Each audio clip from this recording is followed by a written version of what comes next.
S'ils l'ont fait, pourquoi pas vous? Salut à toutes et tous, c'est Yacine Scali et bienvenue dans la tête d'un CEO, le podcast qui vous inspire à entreprendre. Depuis 5 ans, je vous propose de faire un petit tour dans la tête de un ou une entrepreneur chaque semaine pour justement s'inspirer de leur état d'esprit et de leur parcours. Mon objectif, il est hyper simple, c'est voir un maximum de personnes se lancer, entreprendre et miser sur elles. On sort une interview tous les lundis, donc n'hésitez pas à vous abonner dès maintenant. Et pour nous soutenir, ça vous prend 30 petites secondes. Je vous demande de nous laisser une note et un commentaire sur les plateformes d'écoute de votre choix. Encore une fois, un grand merci de nous écouter et n'oubliez pas, s'ils l'ont fait, pourquoi pas vous? Bonne écoute à toutes et tous. Salut à toutes et tous, c'est Yacine Scali, bienvenue dans ce nouvel épisode de Dans la tête d'un CEO. Alors non, il n'y a pas le logo derrière moi, car on a déménagé. Et en général, c'est des très beaux podcasts, ça aussi. Bref, je suis dans un lieu magnifique, mais je sais pas moi qui vais le présenter, je vais laisser mon invité le présenter. Avant ça, j'ai une question. Habituellement, je te demande comment ça va, mais je vais te demander dans quel mindset es-tu actuellement, Clarisse? Je suis dans un mindset hyper positif, beaucoup d'énergie, énormément d'énergie. Et beaucoup de positivité. Ça tombe bien parce que je t'ai dit ce soir, je flippe. Ouais, c'est vrai que tu m'as raconté, absolument. Voilà, je vais monter sur scène, faire du stand-up, et là j'ai besoin que tu me rassures, Clarisse. Donc on va être en zone de confiance aujourd'hui. Bon bref, on va mettre les pieds dans le plat, on se rejoint parce que c'est le podcast qui s'appelle Dans la tête d'un CEO. Tu es CEO et fondatrice de quelle boîte? De l'agence Melchior, qui est une agence de communication spécialisée dans l'art de vivre. Voilà, j'ai fondé cette boîte il y a 15 ans maintenant. C'est la 15e année et donc je la préside aujourd'hui. Voilà. Tu l'as lancée comment? C'est quoi le use case? Je l'ai lancée en fait, j'ai pour habitude de dire que c'est un peu sur un malentendu. En fait, j'étais encore étudiante et c'était juste donc moi j'ai fait Sciences Po et en 3e année en fait j'ai fait une année de césure et j'ai fait cette année de césure au Bristol. Voilà. Et juste après cette année de césure, j'ai repris mes études pour être diplômée. Et là, j'ai eu l'opportunité, en fait, d'aider quelqu'un que je connaissais à lancer un restaurant. Moi, ça me permettait d'avoir un tout petit peu d'argent de poche, de financer mon train de vie étudiante. Ouais. Et donc, j'ai créé une petite boîte pour facturer un peu des prestats. Et finalement, je l'ai jamais fermée. Voilà. Tellement, tu l'as fait sans t'en rendre compte. T'es devenue entrepreneur ou entrepreneuse, comme tu veux, mais sans t'en rendre compte? Ouais, sans m'en rendre compte et surtout, c'était pas du tout mon projet de vie. Moi, je suis issue d'une famille pas du tout dans l'entrepreneuriat. Donc forcément, c'était quelque chose que je ne connaissais pas. Ça m'était totalement étranger. Ouais. Et donc, c'était pas du tout mon chemin de vie initialement. T'as été éduquée dans quoi? Enfin, ils faisaient quoi, tes parents? Mon papa était cuisinier. Voilà. Ouais. Et après, il s'est reconverti, il a fait autre chose, mais en tout cas, papa cuisinier, maman préparatrice en pharmacie. Voilà, donc pas du tout, en tout cas, entrepreneur et surtout, à part mon papa, plutôt une famille dans l'univers de la santé. Ok. Bon, ouais, les pieds dans le plat aussi. Moi, je pensais que c'était avec ton mari que t'avais commencé ça. C'est ton mari ou pas la première personne dont tu parlais? Pas du tout. Pas du tout, on est d'accord. Pas du tout, non, pas du tout. C'était pas mon mari. Le premier restaurant que j'ai lancé, c'était le Renoma Café Galerie avenue Georges V. Voilà. Oh, sympa. Ok. Ouais. C'était un bon study case parce que c'était un restaurant finalement pas si facile que ça à lancer à l'époque. Ouais. Et donc il fallait vraiment j'ai beaucoup sué pour arriver à le lancer et j'étais contente du travail qu'on avait fait, donc ça m'avait plu. Voilà. Trop cool. Et après toujours évidemment sous le regard très bienveillant et attentif et supportif de mon mari. On va en parler, c'est drôle, je t'ai demandé un petit peu, est-ce que être une femme dans l'entrepreneuriat, ça t'a parlé, toi, et tu m'as dit pas du tout, ça n'a pas été un sujet. Ouais. Par contre, être femme d'eux, et je suis sûr que ça, tu vois, ça pousse les gens aussi à faire des choses, et tu vas nous expliquer tout ça. J'ai envie qu'on prenne une belle étape en arrière. Je crois que tu fêtes les 15 ans avec l'agence Melchior, Ouais, on est absolument. d'accord? Bon, malheureusement. Ah, attends, il est à côté le coffret ou pas? Il est à côté, je vais le chercher. Eh ben, vas-y, et moi, je vais bien parler pendant ce temps, comme ça, il n'y a pas de temps mort. Bon, déjà, je remercie Clarisse qui m'a envoyé un coffret magnifique, et je préfère vous le dire, ce sera la déco première de ma prochaine boîte, qui rejoint exactement mes valeurs. Donc, je sais pas si vous voyez le coffret. On peut l'ouvrir ou pas? Bien sûr. Ouais, je vais être assez délicat. Je ne lirai pas le petit mot que j'ai eu, mais j'en suis très fier. Et alors, attendez. Je vais vous montrer, il y en a, je pense qu'il y a, allez, je vais vous montrer quelques photos, mais il y en a surtout une ou deux qui sont très importantes. Eh ben, écoute, elle est incroyable, celle-là. Allez, tu sais quoi, on va juste montrer celle-là. Voilà. Je sais pas si les gens arrivent à lire, donc c'est des très belles illustrations. Qui est-ce qui les a faites? Morgane Rospar, c'est une créatrice, illustratrice qui est une amie à moi dont j'admire énormément le talent. Ouais. Elle est graphiste de formation et en fait elle crée des ex-libris. Elle a remis au goût du jour des ex-libris qui sont en fait des tampons avec lesquels on marque nos livres. Voilà, donc c'est déjà très très poétique.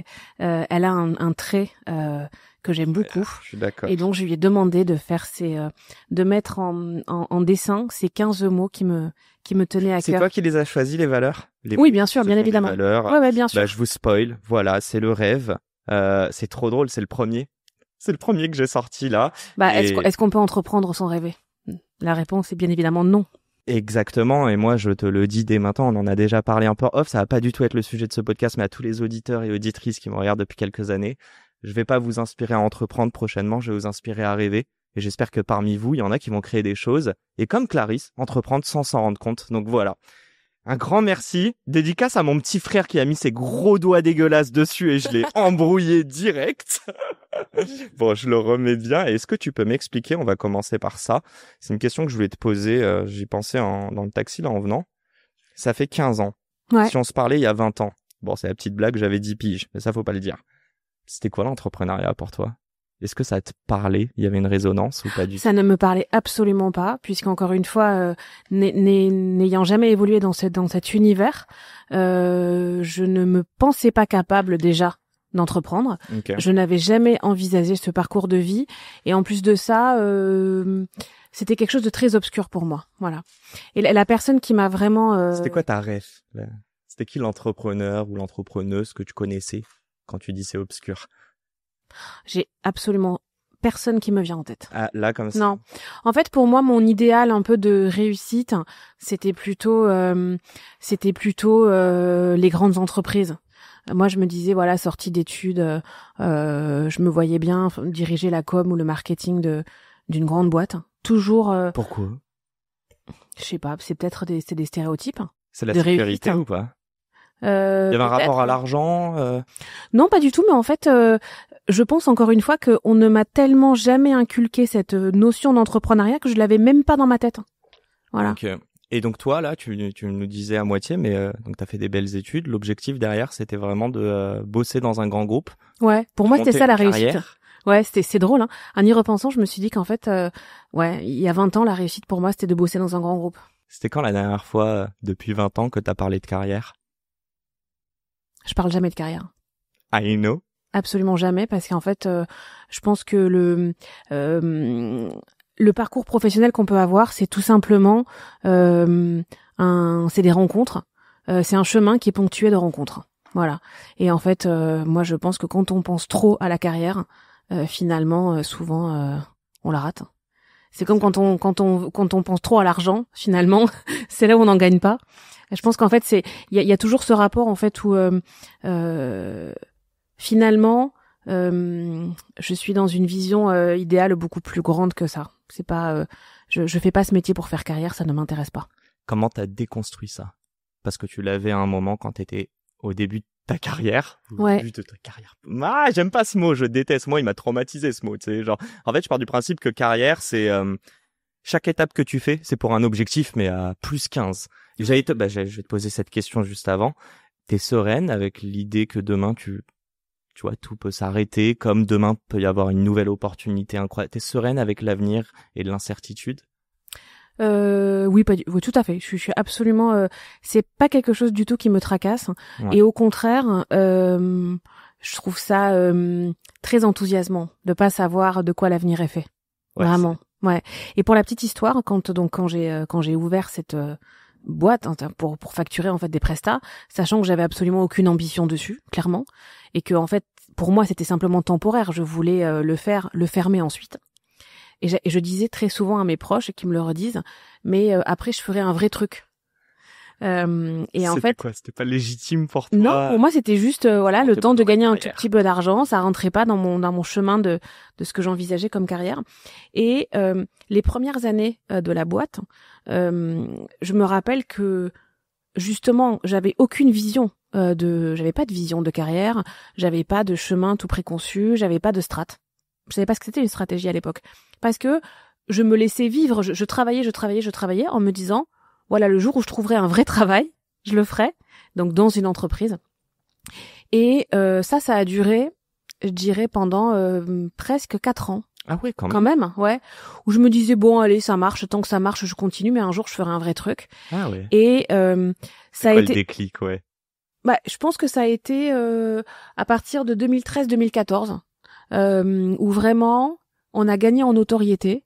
Les gens sont quand même beaucoup plus venus nous chercher. Donc t'as eu l'intérêt. Ouais, et c'est là où vraiment la boîte a vraiment commencé à bien tourner. Ouais. Et un jour, je me suis dit, mais en fait, à un moment donné, il faut quand même que je prenne une décision. Et il faut quand même que j'assume ce que je fais. Et que si je le fais, j'y aille à fond.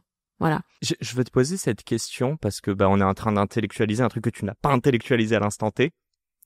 D'ailleurs, est-ce que ne pas faire de strat, est-ce que ne pas avoir de vision et faire le kiff, tu vois, de juste faire sans penser à les retombées et l'objectif final, est-ce que c'est pas ça qui permet en fait d'aborder l'entrepreneuriat avec de la naïveté?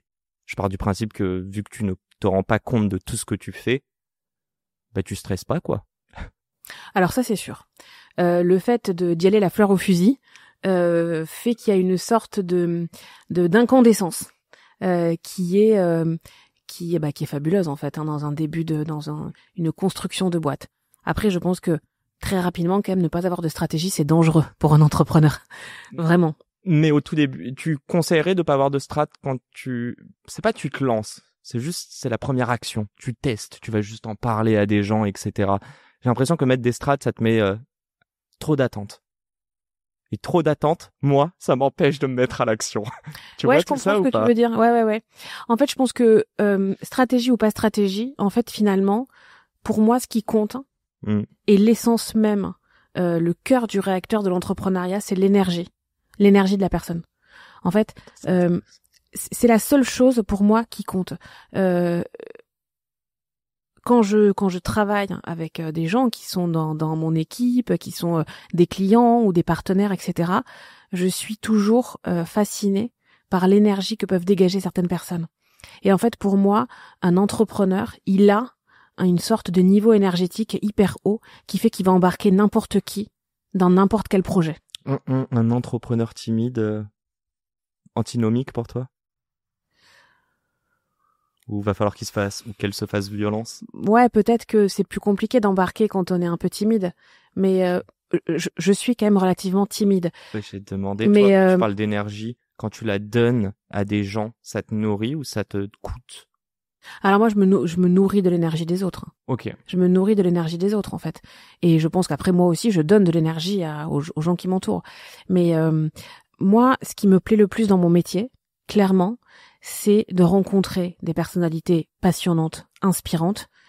Et je vais le fait de me dire que je vais travailler à leur côté et que je vais les élever et que eux aussi vont m'élever. En fait, je trouve ça fascinant. On peut dire que c'est une émulation. Noble égoïsme. On peut enlever l'argent, tout ça, et juste se dire que les gens que tu rencontres, tu vois, de prime abord, c'est des gens qui t'intéressent à titre perso. Ah oui, complètement. Alors, de toute façon, on fait un métier où il me semble très compliqué de travailler avec quelqu'un auquel on ne croit pas, qui a des valeurs auxquelles on n'adhère pas, ou alors qui a une philosophie qui est pas la nôtre. Pour moi, c'est totalement impossible. C'était pas de tes clients? Ou tu dois te dire que ça pourrait être tes potes, même s'il y a une barrière? Alors, forcément, avec le temps, il y en a beaucoup qui sont devenus de vrais amis. Et après, je pense que de toute façon, quand on fait de la communication, on touche vraiment à l'ego des gens. On voit ce qu'ils ont dans les tripes. Et c'est là où on voit une personne totalement démasquée. Je pense quand on rentre vraiment dans la stratégie de boîte d'un dirigeant, quand on travaille sur sa communication, c'est là où on voit qu'est-ce que quelqu'un a dans le ventre. Et on peut pas mentir. On peut jamais mentir. T'as dû être, je pense que c'est une très belle vertu, la vulnérabilité. Ouais. C'est aussi dur de le donner à n'importe qui. Est-ce que toi, tu te souviens, par exemple, avec l'agence Melchior, la première fois où t'as été vulnérable, où t'as vu une sorte de risque, tu vois, et on t'a renvoyé ta valeur. On t'a dit, aie confiance, t'es au bon endroit au bon moment. Je pense que la vulnérabilité, ça n'est pas du tout un défaut, une faiblesse, au contraire. Mais je pense que ce qui est un défaut, c'est de ne pas avouer sa vulnérabilité. C'est de pas en être conscient même. Voilà. Mais il y a des gens qui sont toujours dans une façade, à dire non, moi je suis fort, je n'avoue jamais ma faiblesse. Voilà. C'est pas le cas pour toi? Il y a jamais des moments où tu mets ce masque parce que jamais. Jamais. Absolument jamais. Clarisse. Jamais. Tu vas m'aider là. Là, on va parler de moi là. Bon, j'ai mis une petite intro, mais ce soir, j'ai les chocottes. J'ai vraiment une question. Le fait de monter sur scène, malgré que je fasse ce podcast, j'ai déjà fait de la scène, c'est cool, mais on parle pas de moi, on parle de vous, mes invités. Là, ce soir, je dois me mettre à nu. Bon, pas à poil, mais t'as quand même compris, je dois livrer. Est-ce que t'as un tips? Et je te dis ça parce que j'ai l'impression que t'es assez sereine avec l'incertitude, que demain, tu vois, tout le monde pourra pas rigoler à mes blagues. Comment je peux me conditionner pour me dire, moi, mon pire truc, c'est, tu vois, je fais une blague, elle marche pas. Je reste fixé là-dessus, j'oublie toute la fin de mon texte. C'est la pire chose qui puisse m'arriver. Ouais, je comprends, bien sûr. Confiant, dans mes blagues ou dans la manière que je le joue. Mais si je bégaye, je peux perdre ma confiance en moi. T'as un petit tips là-dessus ou pas? Je pense que déjà, le fait de prendre du plaisir fait que tu rayonnes. Quand tu prends du plaisir, tu rayonnes. Et l'énergie. Et encore une fois, l'énergie que tu vas dégager, si t'as envie de faire, si toi tu te fais plaisir et que t'as envie de faire plaisir aux gens qui vont t'écouter ce soir, en fait, il va se passer quelque chose, il va y avoir une émulation dans la salle qui va faire que même si à un moment donné, tu loupes un truc ou que tu passes à côté, etc., c'est pas grave. Demain, tu remontes sur ton cheval, tout de suite la minute d'après et tu continues. De toute façon, c'est ça l'entrepreneuriat. C'est que même quand tu échoues à un moment donné, tout de suite tu remontes sur le cheval et tu traces. Et pour la personne qui va réussir, c'est pas le meilleur, c'est celui qui ne lâchera jamais. Donc ce soir, si je bide, faut que je focus sur l'énergie. Exactement. Et tout de suite, tu repars en conquête. Je t'envoie un texto ce soir. Bon, revenons à Agence Melchior. Tu peux me parler de ton premier client? On en a un petit peu parlé rapidement, mais j'aimerais comprendre le fait que tu n'as pas intellectualisé. À quel moment tu as pris conscience, même pas confiance, conscience de ta valeur? Je pense que j'ai toujours pas conscience de ma valeur. Vraiment? Ouais, vraiment. Donc tu penses que le succès de toutes les OP que vous faites avec Agence Melchior, c'est dû à tes équipes et à tes clients, pas à toi? Alors, je suis très très dure sur le jugement que j'ai envers moi-même. Je vois ça. Donc je suis consciente de certaines choses que je peux apporter, mais encore une fois, je suis tellement, je me challenge tout le temps en permanence que je me dis rarement, voire jamais, je pense, là c'est vraiment bien, tu peux être fier de toi. Je dis à mes équipes, on peut être fier de nous, mais je dirais jamais, là, je suis fier de moi. C'est pas important ou c'est pas, y a pas une limite à ça? Si, bien sûr. Après, je pense que dans ce cas-là, c'est bien d'avoir des gens bienveillants autour de soi qui vont dire, mais en fait, là, si, tu peux être fier de toi. Ah bon, on va parler de l'entourage juste après, mais je reviens à cette question. Du coup, tu t'es senti comment avec ta première OP qui s'est bien passée? C'est quoi le message que t'as envoyé à ton cerveau à ce moment-là? Soulagé, ouais. Et après, ça m'a donné confiance en moi quand même, forcément. Mais pas assez pour te dire je lâche ma carrière à proprement dit. Non. Il te fallait encore 4 ans. Ouais. T'as gagné quoi pendant ces 4 ans pour arriver à ce constat de te dire mon plan A, en fait c'est un plan B quoi. Mon plan A il est sous mes yeux, je suis en train de le faire depuis 4 ans. En fait je pense que quand j'ai commencé à faire de la communication dans l'univers de l'art de vivre, je n'avais pas conscience que je la faisais différemment des autres. Et ça, c'est un point qui est crucial. C'est-à-dire que je n'ai jamais fait d'études de communication. Donc pour moi, c'est quelque chose de très intuitif. T'as pas bossé en agence de com ou... Jamais. J'étais étudiante, j'ai monté ma boîte. Enfin, j'ai même monté ma boîte avant d'être diplômée. Donc forcément, on ne m'a jamais appris la communication. Jamais. Je n'ai jamais fait un seul cours de communication de ma vie. Et c'est une force quand tu dois être créatif. Alors moi, je pense que c'est une force parce que forcément, j'ai toujours fait de la communication différemment. Je vais caricaturer un tout petit peu, mais quand j'ai commencé à faire ce métier, donc dans les années... je suis rentrée au Bristol, c'était en 2007. Quand on parlait des RP, La RP des hôtels et des restaurants, grosso modo, c'était un rat de cocktail qui buvait du champagne et qui faisait rire les gens, quoi. En gros, il y a 20 ans, c'était ça. Du networking un peu, quoi. Ouais, voilà, mais c'était vraiment, et à l'époque, les gens parlaient tellement de manière assez dégradante de ce métier que je trouvais que c'était limite, je trouvais que c'était un sous-métier, quoi. Alors qu'en fait, je trouve qu'on fait le plus beau métier du monde parce que la communication, ça requiert des compétences qui sont totales. Il faut être évidemment intelligent, il faut être cultivé. Curieux. Il faut avoir curieux, il faut avoir une véritable intelligence émotionnelle, une intelligence de la situation. Et en fait, il faut aimer les gens. Mais qui t'apprend ça? Qui te parle dans ta vie d'intelligence émotionnelle? Bah malheureusement, on n'en parle pas assez. Mais ça, c'est un autre sujet. T'as mis le doigt à quel moment, toi? C'est après avoir eu tes succès que tu t'es dit « Ah, je suis peut-être intelligente émotionnellement parlant. » Non, mais en fait, quand on aime les gens et qu'on s'intéresse aux gens et qu'on parle avec eux, c'est quelque chose qui est naturel. Mais en fait, moi, je trouve que je fais un métier fabuleux et que, justement, j'avais tellement honte au début de voir comment on jugeait une nana qui faisait de la communication que, justement, je me suis dit « Mais en fait, c'est tellement autre chose. » Et en fait... Maintenant, et depuis 10 ans, 15 ans, on ne fait plus de la communication comme on en faisait avant. Aujourd'hui, la communication, ça demande de la stratégie, ça demande de la réflexion. Ça demande vraiment une vision 360. C'est pas juste on lance un hôtel, on appelle 3 journalistes, on lance un restaurant, on appelle 5 influenceurs. Ça ne marche pas comme ça. En tout cas, il faut anticiper plein de choses. Alors, il faut travailler sur une stratégie très précise, sur différents publics. Il faut travailler d'abord sur une stratégie de prise de parole dans les médias, auprès des créateurs de contenu, auprès des key opinion leaders, relations publiques. Il faut construire une stratégie globale, offline, online. Il faut penser à tous les aspects. Il faut aussi penser à quel timing, comment on va cadencer sa stratégie de communication. Et en fait, tout ça, c'est un métier exigeant. Mais ça, la communication est un métier intellectuellement exigeant.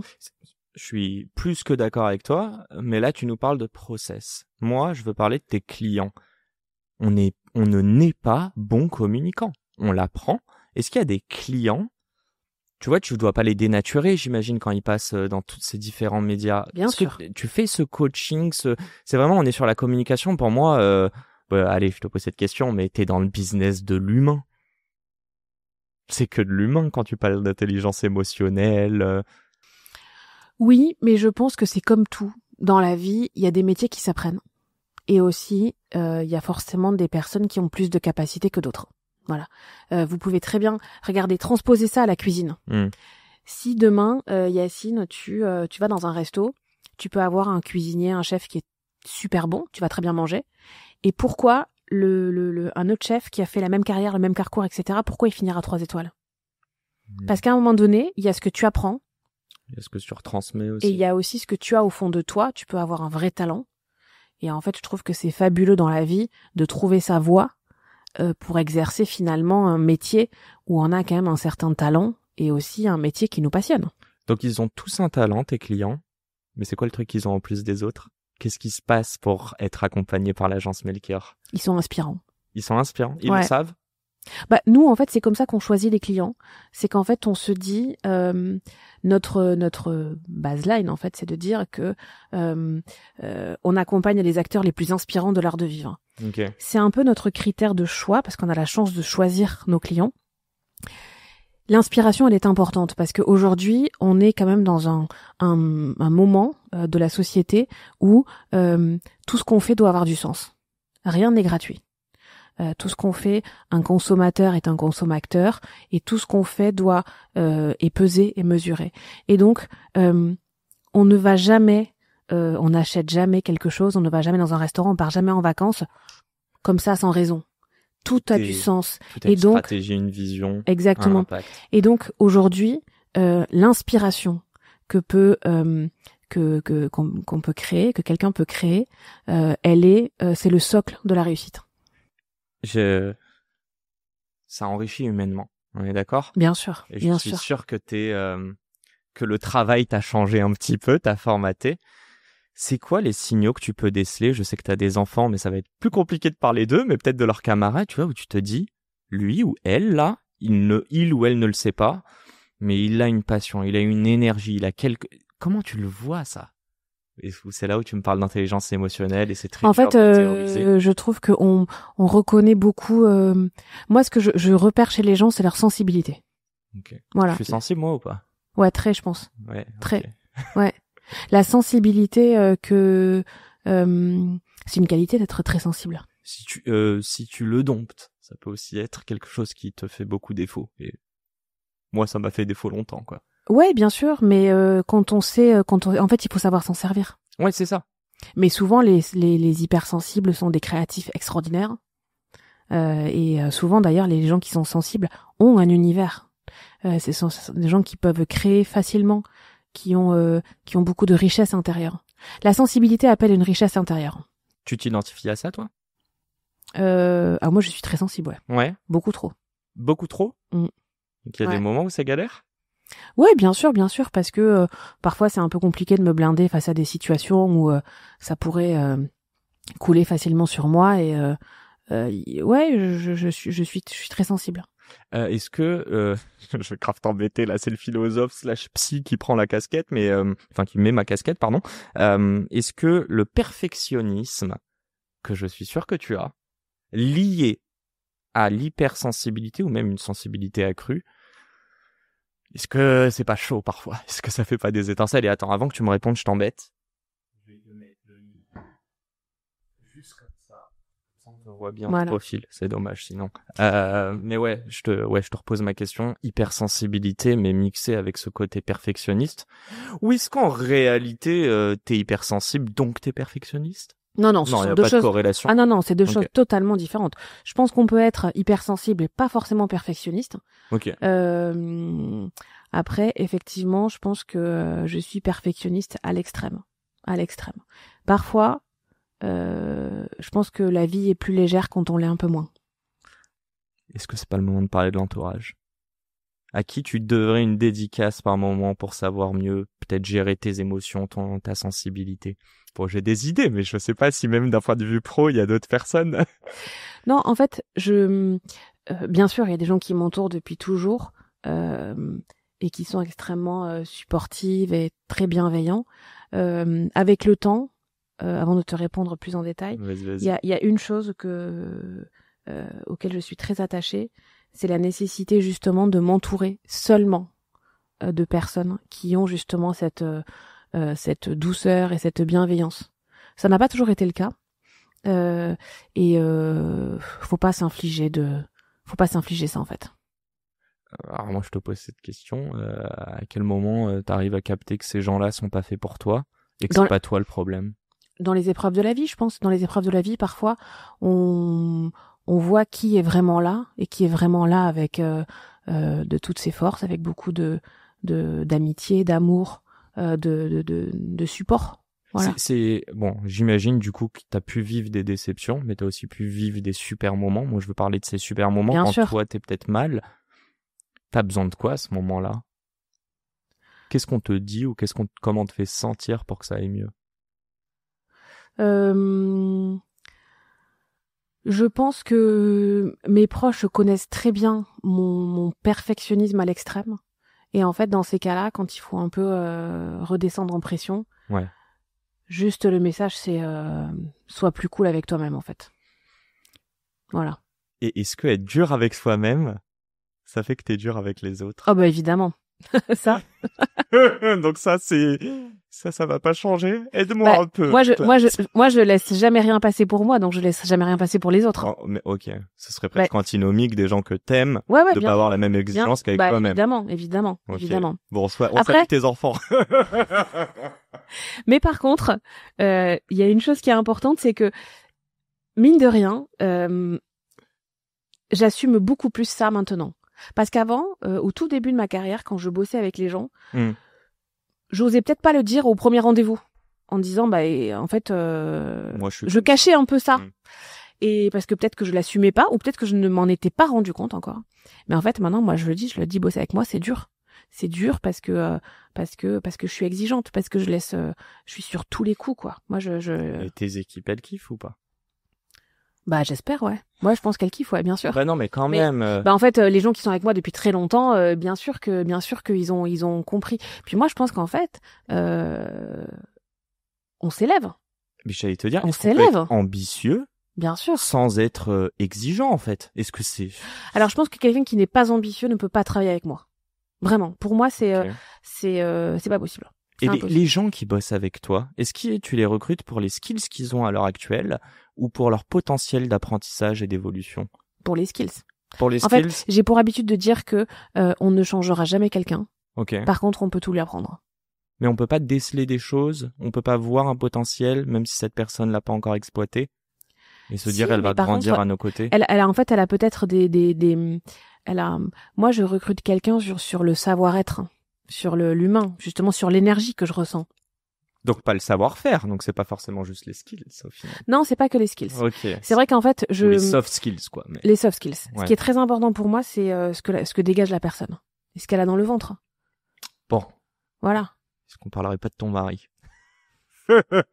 J'allais dire ça fait quoi d'être femme d'eux, mais là j'ai l'impression de parler d'une femme de footballeur. Tu t'es senti comme ça ou pas par moment?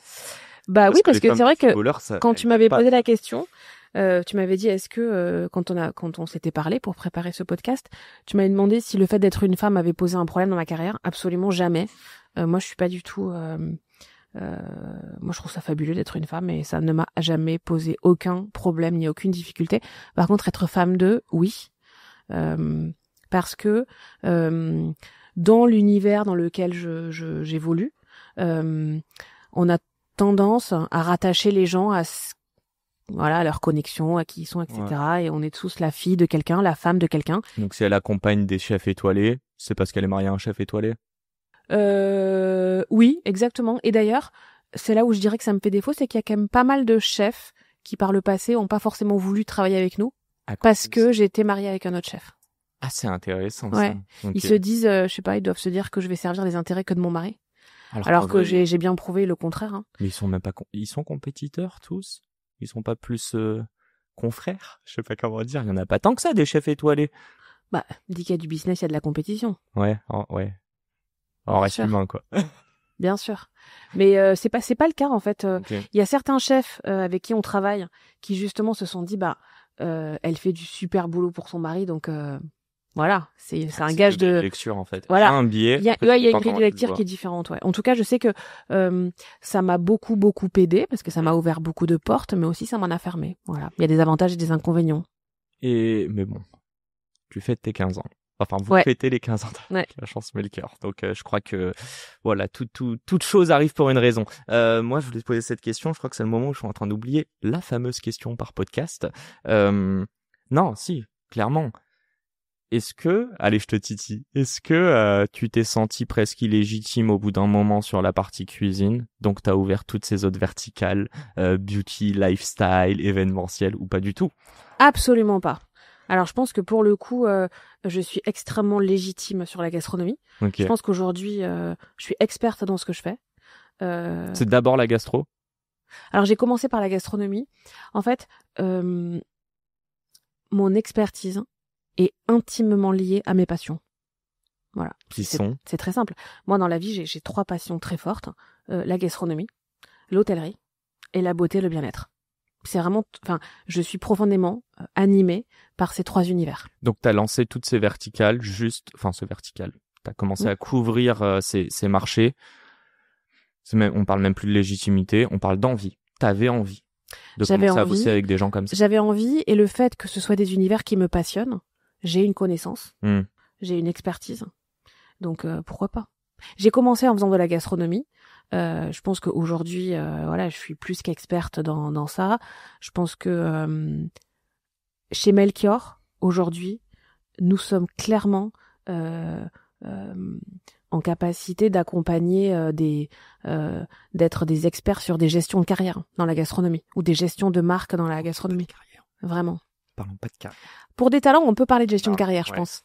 Surtout quand t'es créatif. Ouais, je pense que pour des chefs, etc., c'est pas, on peut, pour un chef, on peut vraiment parler de gestion de carrière. On parle d'art quand on parle de gastronomie. C'est de l'art pour toi? Bien sûr, évidemment. Même pour eux, ce sont des artistes. Ce sont des artistes artisans.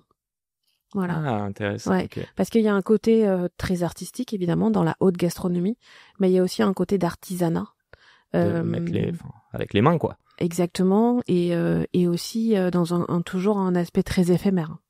Voilà. Ouais. On peut passer des heures à préparer une recette qui sera mangée une assiette qui sera mangée en 5 minutes. Putain, trop drôle, je disais ça j'avais un sketch de stand-up où je dis j'aime bien faire à manger, mais franchement, 45 minutes pour juste une part, que je vais engloutir en 10 minutes. Après, on me dit, ouais, mais fais 4 parts. Ouais, mais j'ai pas envie de manger 4 fois la même chose de suite. Bref. Oh, des bonnes inspi. Attends, qu'est-ce que je voulais te demander? Oui. Non, et après, pour revenir à ce que tu disais, ouais. Moi, j'ai commencé par faire de la gastronomie, et en fait, tous les univers aujourd'hui sur lesquels nous intervenons sont des univers qui sont très liés. Et en fait, aujourd'hui, on a commencé en fait à accompagner un restaurant. Ayant une expertise sur les restaurants, on a commencé après à travailler avec des chefs. Les chefs parfois sont des chefs dans des hôtels. Donc on a commencé à travailler avec des hôtels. Dans les hôtels, on traite aussi de 2 autres sujets. Le wellness. Le wellness avec les spas, et aussi tout le côté déco-design avec l'architecture. Voilà. Et en fait, au final, le chemin s'est fait de manière très naturelle. On n'a jamais forcé le destin. C'est des opportunités. Ce sont des opportunités, tu et les on as a demandées construit. Ou elles sont venues à chaque fois? C'est toujours venu de manière très naturelle. Ok. Vraiment. Donc et petit à petit, réellement. non. Okay. Et petit à petit, ça s'est fait de manière très naturelle. Et aujourd'hui, et encore une fois, toujours lié à mes passions. Un exemple très concret, j'aime bien la mode, mais c'est pas une passion. Je n'ai aucune expertise. Non, je n'ai aucune expertise dans cet univers, donc je sais que je ne ferai pas de la mode parce que je ne sais pas en faire et ça ne m'intéresse pas. Mais est-ce que une passion ne se nourrit pas, notamment quand t'arrives au bout de d'autres passions par moment? Est-ce que c'est pas possible? Non. J'ai encore 1000 choses à creuser dans les passions qui sont les miennes. Bon, et je veux parler du fait déjà sur toutes ces passions-là. C'est quoi le point commun, selon toi? Entre toutes les verticales, si tu veux plus parler des verticales que vous attaquez avec l'agence Melker, c'est quoi le point? Un certain art de vivre. L'art de vivre, quand on dit qu'on est une agence de communication dans l'art de vivre, qu'est-ce que c'est l'art de vivre?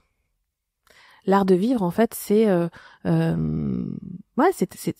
de vivre, une certaine façon de jouir de la vie dans les différents univers. Il y a un côté très épicurien dans l'art de vivre. Et moi, je suis une vraie épicurienne. Et quelle culture nationale au monde incarne mieux cet art de vivre? La France, bien sûr. Mais... Tu peux caler le Maroc si tu veux aussi. Alors, mais si, vous avez des clients bien sûr, bien sûr. Tu m'invites bien quand sûr. tu veux. C'est un pays que j'aime beaucoup.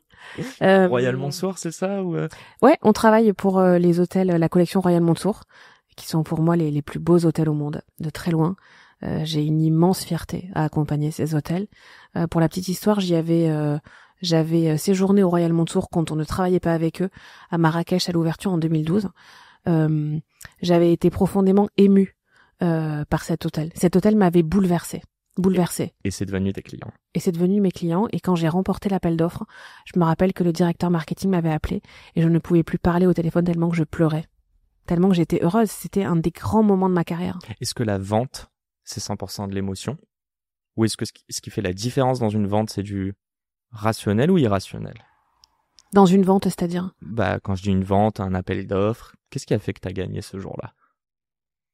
J'ai mis tout mon cœur, toute mon énergie, toute ma passion, toute ma sincérité dans ce projet.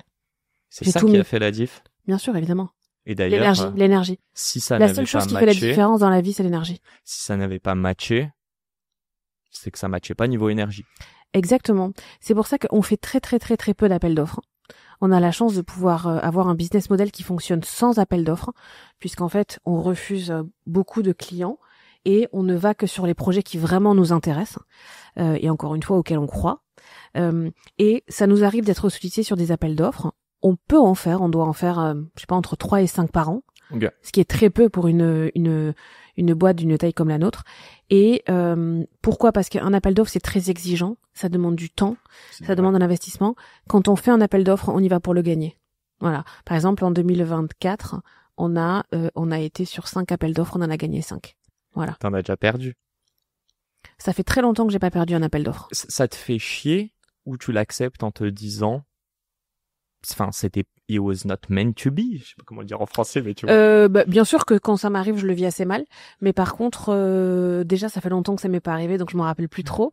Et en plus ça de fait plaisir. voilà. Et en plus de ça, quand ça m'arrive aujourd'hui, je suis très, je dirais que c'est le destin, c'est que c'était pas fait pour nous. Ça te redonne encore plus envie d'y aller et d'aller chercher autre chose. Ouais, c'est pas grave. C'est pas grave. Je voulais parler d'une chose. Tu parles de l'art de vivre. Et je parle de l'Allemagne, moi. Je voulais dire. Ouais. Est-ce qu'ils sont réputés pour leur art de vivre? Ça, c'est la petite punch, désolé.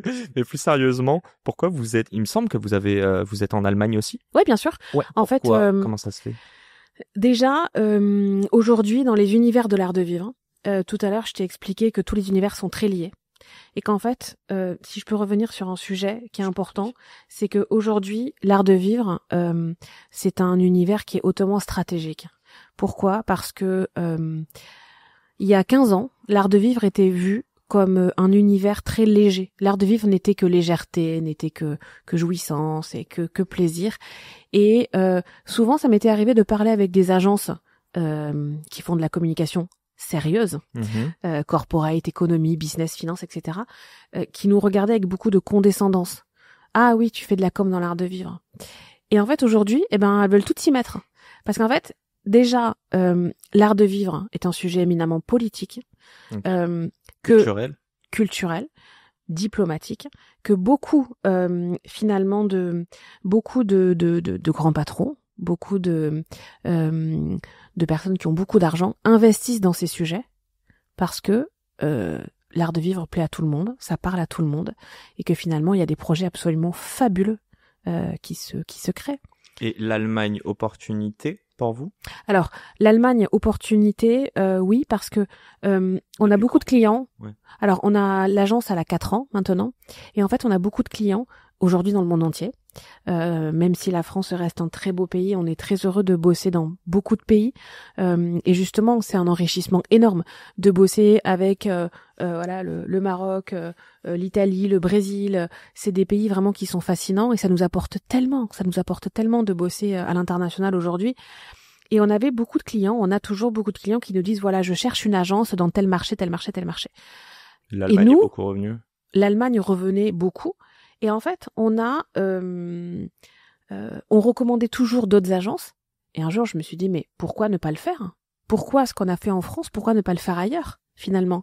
Parce que, je reviens à ce que je disais au départ, on fait de la communication dans l'art de vivre différemment des autres. Oui, mais c'est culturel, non? C'est-à-dire que ce que tu mets dedans pour un étranger, il va dire c'est français, non? Ou pas du tout? Pas du tout. Non, c'est pas une barrière culturelle à ce niveau-là. Okay. Et en fait, l'idée, c'est d'arriver à ce process Melchior de communiquer sur de l'art de vivre. On peut le faire partout. Donc on l'a fait en France, ça fait 15 ans. On l'a fait en Allemagne, ça fait 4 ans et ça marche très bien. À chaque fois, on arrive et on dans un certain sens, on disrupte l'univers. Et la façon de... on craque le game, en fait. Parce que tu fais un benchmark, tu regardes la compétition. C'est le secret du savoir-faire Melchior, que je ne vais pas révéler aujourd'hui.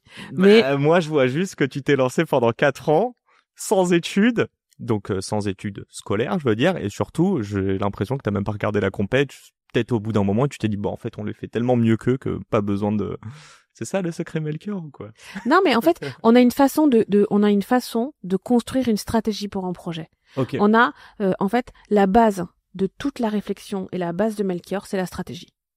Elle repose sur... Alors, tu nous l'as expliqué tout à l'heure, mais si on...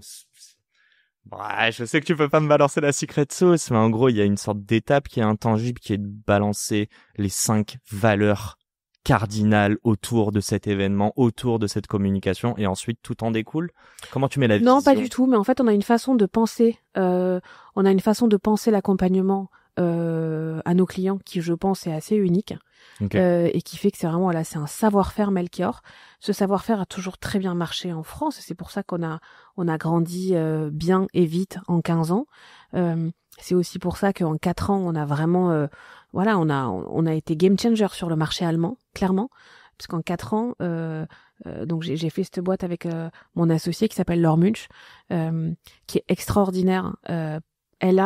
C'est très rare de trouver chez une personne dans une seule et même personne comme Laure, hein, autant d'énergie, de passion, d'exigence, de rigueur. Elle a vraiment... Autant de toi, quoi. En tout cas, on se Autant ressemble de toi beaucoup. en elle. Ça, c'est cool, ça. Et en fait, un jour, il y a un entrepreneur qui m'avait dit ça, qui m'avait dit, il faut gagner du temps en s'entourant des gens qui nous ressemblent. Alors, qui nous ressemblent parce que il faut pas des clones, hein, bien évidemment, mais il faut des gens qui ont il y a un socle de valeurs communes. Qui De font valeurs. Pas de même expérience, mais de valeurs. Ah ouais, les valeurs, c'est fondamental. Mais c'est drôle parce que moi, de mes 20 à 30 ans, bon, j'ai été poussé par mes parents qui sont, voyage, rencontre des gens, j'ai la chance de parler anglais depuis assez jeune, donc tu vois, c'est un truc qui m'a nourri. Et je pense à mon frère et à ma sœur qui eux adorent voyager. Moi, je suis casanier aujourd'hui. C'est vrai? Mais de ouf. En fait, mais regarde, mon podcast, c'est de rencontrer des gens au quotidien. D'ailleurs, j'écoute pas de podcast. Moi, je préfère le dire. Genre, j'ai tellement de conversations et pareil que toi, à un moment, j'ai commencé à en écouter et il y avait un côté où bon, c'est dur de faire son autocritique, mais en même temps, je sais pas comment dire. J'ai l'impression que ce que les gens aimaient dans mon podcast, c'était l'impro et l'énergie.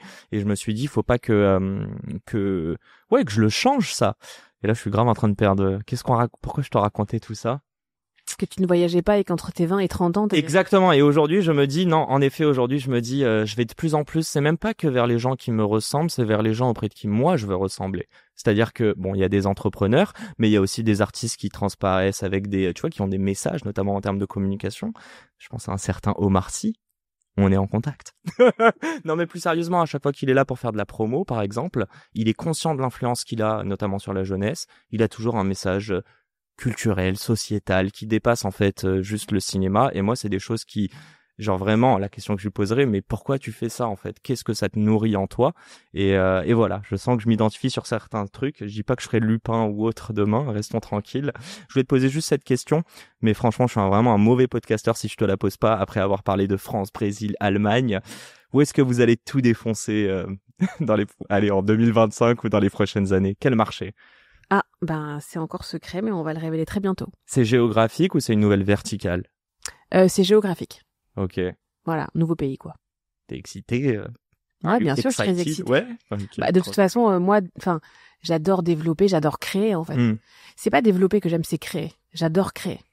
Et dès qu'on peut, d'une façon ou d'une autre, créer, forcément, ça m'excite. Est-ce qu'il y a une date de péremption pour toi à la tête de Melchior et de lancer toutes ces nouvelles créations?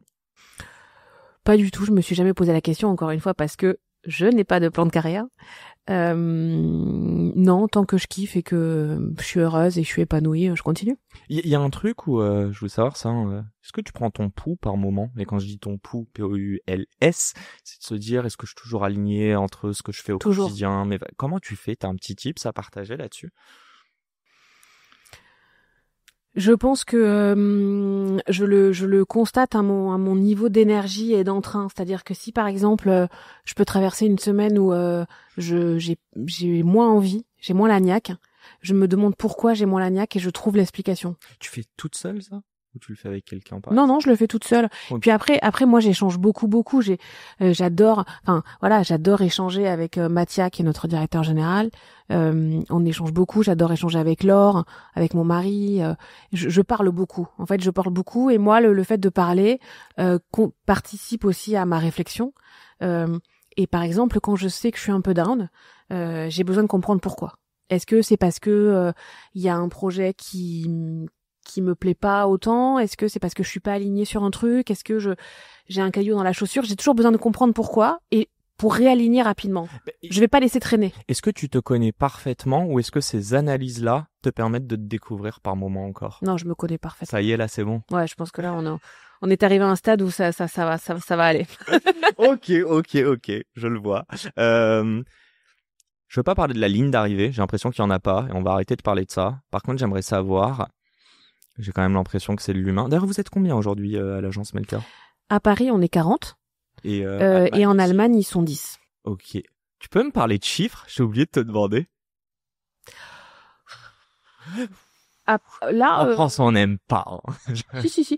À Paris, on fait 4 millions. Ok. Je crois. Paris, on fait 4 millions et en Allemagne, on fait un peu plus d'1 million. Est-ce que ton objectif, si on se parle dans 10 ans, il est sur du chiffre d'affaires, il est sur du nombre de clients à accompagner? Jamais. Même si tu nous le Je donnes pas. n'ai jamais d'objectif chiffré, quantifié. Parce que c'est pas ma façon de penser. Donc ton objectif, il est sur de la créa. Là, il y a déjà des... Alors, je pense que ça peut paraître totalement niais ce que je vais dire, mais en fait, mon objectif, c'est de prendre du plaisir. Parce que je sais que si je prends du plaisir, il y a une sorte de système vertueux qui se met en place où je prends du plaisir, je rayonne, j'ai une énergie de ouf, j'embarque les gens avec moi, j'ai envie de créer, les gens ils ont envie de créer, on a tous envie de créer et on développe. Voilà. Et en fait, moi, c'est mon seul drive. Création, engager des personnes, inspirer, la passion. Bref, si t'étais pas entrepreneur, tu serais quoi, Clarisse? Dans quoi tu pourrais retrouver un petit peu ou tous ces points-là? Dans quel job? Je pense que dans le soin des autres. Le care. Le care, ouais. Ok. Ouais. En mode santé ou pas forcément? Peut-être plus... je sais pas. Le care, le soin de l'autre. Le soin de l'autre. Je pense que ça recoupe beaucoup de ma passion du bien-être et du mieux-être en général. Ok. Et on va dire que c'est un peu c'est mon jardin secret. Voilà. Tu le sais, je t'ai dit, je veux parler d'héritage. Je vais pas mettre le contexte, je vais juste parler d'héritage. J'aimerais connaître une petite chose déjà sur... je pense que toi, ton mari, votre famille, vous vivez bien. J'aimerais comprendre, est-ce que tu laisseras beaucoup d'argent à tes enfants demain et est-ce que tu travailles pour ça, par exemple? J'aimerais voir un petit peu ta vision, tu vois, du rapport financier et de la réussite. Ce que je veux laisser à mes... Alors, j'ai qu'un fils. Ok. Mais ce que je veux laisser à mon fils, c'est la liberté et le choix de pouvoir faire ce qu'on veut dans la vie. Voilà. Alors, est-ce que ça passe par avoir de l'argent? Ouais, c'est un moyen, c'est pas une fin d'avoir de l'argent. Mais en tout cas, moi, j'éduque mon fils pour que dans la vie, il puisse choisir tout ce qu'il a envie de faire. Je lui dis à l'école, tu peux très bien travailler ou tu peux ne pas bien travailler. C'est toi qui choisis en fait. Mais plus tu travailles bien, plus toutes les portes sont ouvertes. Moins tu travailles bien, il y a des portes qui se ferment. L'essentiel, c'est d'avoir le maximum de portes ouvertes pour que tu puisses aller vers la porte dans laquelle tu as envie d'aller. Tout simplement. Et moi, c'est mon drive dans l'éducation. Voilà. Est-ce que j'ai quand même le sentiment que t'as envie qu'il s'épanouisse, qu'il fasse des choses par lui-même, que ce soit pas un fruit financièrement de ce que vous avez créé? Comment on fait pour retransmettre cette importance de se réaliser sans l'urgence financière, émotive, etc. Tu vois ce que je veux dire? Le travail. Comment tu retransmets cette valeur travail sans mettre de la pression, mais de l'envie, tu vois? En fait, on a quand même un fils qui nous voit travailler énormément parce que moi, je suis une énorme travailleuse. Mimétisme. Je travaille 15-18 heures par jour. Mon mari aussi. En fait, si on ne lui donne pas si on ne lui montre pas cette valeur travail, il en a aucune parce que vraiment il nous voit travailler et il voit et on lui explique que le travail est constitutif d'une certaine liberté puisque forcément quand on travaille, ça nous permet d'avoir plus de perspectives. Le travail est pour moi le travail est une colonne vertébrale dans ma vie. C'est-à-dire que peut-être que demain je ferai autre chose. Mais en tout cas, je ne peux pas concevoir de ne pas travailler. T'as besoin d'être productif dans ta vie, d'apporter de la valeur, de créer de la valeur? Pas forcément productif, parce que je trouve que le mot productif, il est un peu, c'est un mot que j'aime pas. Il y a un côté productif, productivité, qui moi me dérange. Est-ce que je sais chiller? Ouais. Ah, j'adore ça, c'est ma passion. Ah ouais? Ah, j'adore chiller. Est-ce que tu sais switcher ton cerveau en off? Parce que je suis sûr que t'as plein d'idées à la minute. Non, je sais pas switcher mon cerveau en off, mais par contre, j'adore ne rien faire. Ok. Et vu que c'est quelque chose que je ne fais jamais, forcément, quand je le fais, je suis d'autant plus contente de le faire. Mais je ne peux pas considérer ne pas travailler. Le travail, pour moi, c'est la colonne vertébrale de ma vie. C'est la raison pour laquelle t'as réussi, on est d'accord? C'est le travail plus que le talent, plus que quoi que ce soit. Ah moi, je pense que de toute façon, quand on a du talent mais qu'on travaille pas, on n'y arrive pas. On peut y arriver, mais ça ne durera pas. Le travail fait qu'à un moment donné, moi, je suis une laborieuse. Moi, je suis une vraie laborieuse. Et c'est-à-dire que sur la ligne d'arrivée, en fait, c'est les vrais laborieux qui réussissent. Parlons juste du travail, du fait que tu sois laborieuse, comme tu dis. Déjà, t'étais bonne élève. Ouais, j'étais bonne élève, ouais. Ok. Ouais. Toi, peut-être à la différence de ton fils, mais est-ce que tu le voyais, genre, je dois réussir et limite, si je réussis pas, c'est très grave? Ou à l'inverse, tu voyais déjà le truc du travail, genre, discipline, j'arrive à mes résultats, c'est aussi je sécrète la sérotonine, l'hormone du bonheur, la satisfaction, et donc, du coup, c'est une envie, c'est pas un devoir.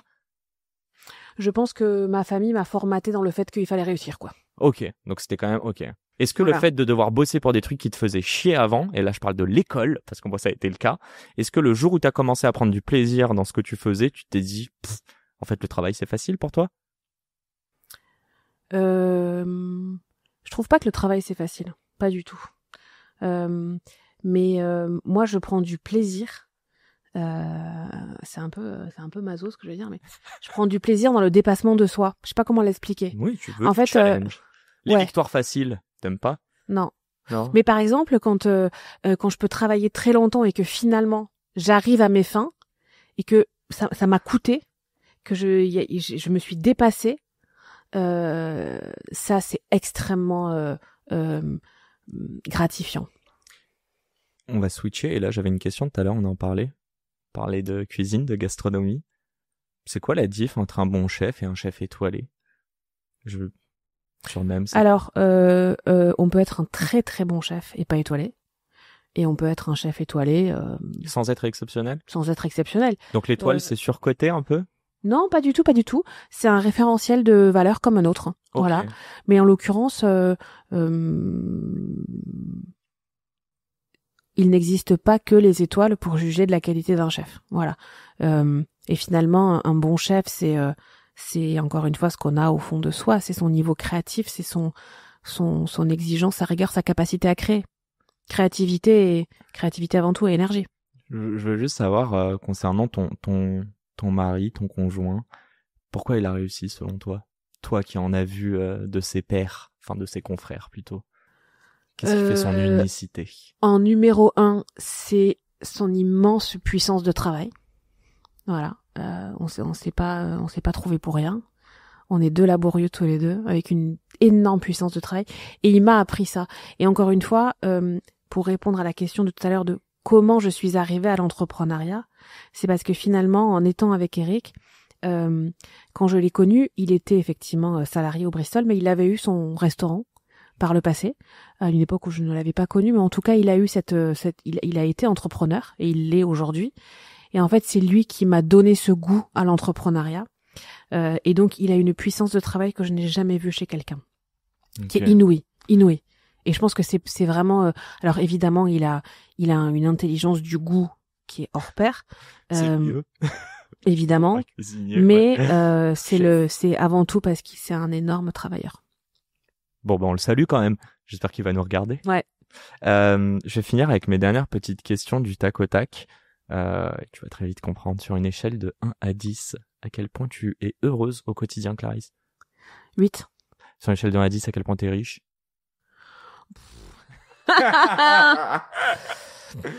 Je sais même pas, ça veut dire quoi être riche. Je suis incapable de répondre à cette question. Joker? Non, en fait, je suis extrêmement riche des rencontres que je fais et je remercie vraiment chaque jour la vie de m'apporter la rencontre que je fais. Tu cherches plus de richesse aujourd'hui ou ta vie te va très bien comme ça? Je suis insatiable de rencontres. Absolument. Donc il y a pas de limite à la richesse. Ouais. On a bien compris, on parle pas d'argent là. Bon, ok. Ouais. Sur l'échelle de 1 à 10, à quel point toi, ton job d'entrepreneur, d'entrepreneuse, tu dis comment toi? Entrepreneur. Avec un E. Ouais. À quel point ce quotidien d'entrepreneur, toi, t'apporte du sens dans ta vie personnelle? 7.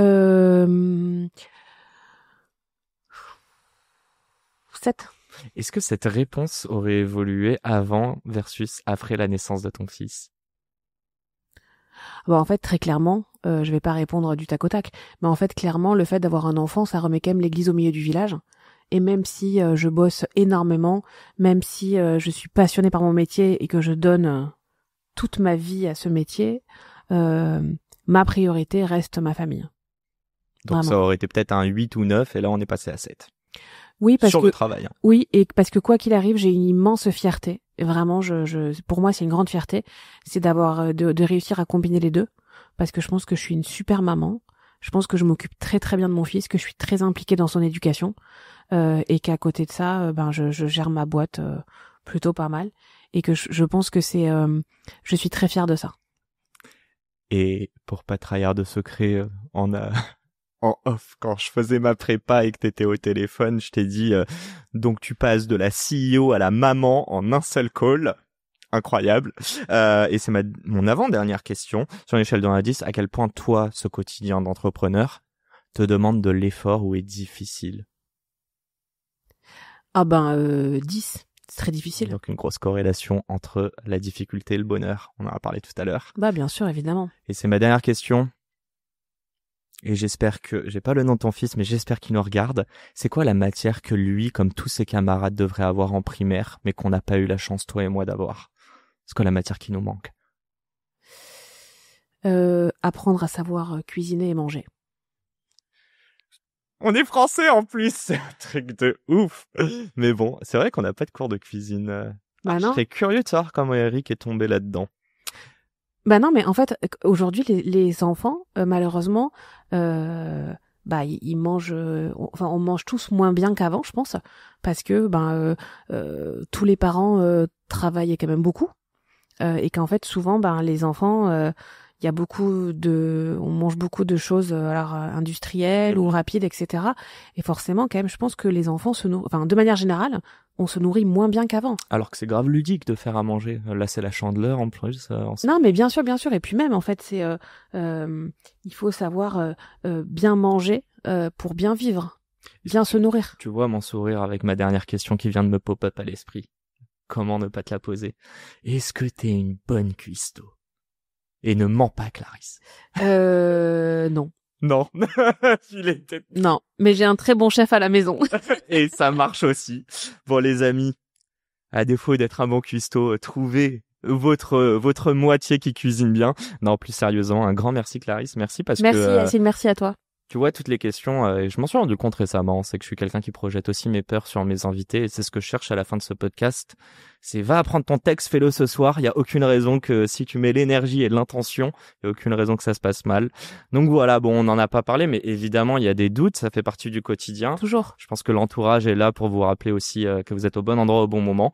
Et puis le podcast aussi, j'espère. Donc voilà, un grand merde à toutes les personnes qui écoutent, qui nous regardent. Merci d'être là. Et à la semaine pro pour un nouvel épisode. Un grand merci, Clarisse. Merci Yacine et bonne chance pour ce soir. Aïe aïe aïe. C'est la fin de cet épisode. S'il vous a plu, prenez 30 secondes pour nous laisser un commentaire et une note sur la plateforme d'écoute de votre choix. On a encore des dizaines d'épisodes en stock, donc je vous laisse fouiller. Et d'ici là, n'oubliez pas, s'ils l'ont fait, pourquoi pas vous? Encore une fois, un grand merci de nous avoir écoutés et à très vite pour un nouvel épisode. Ciao.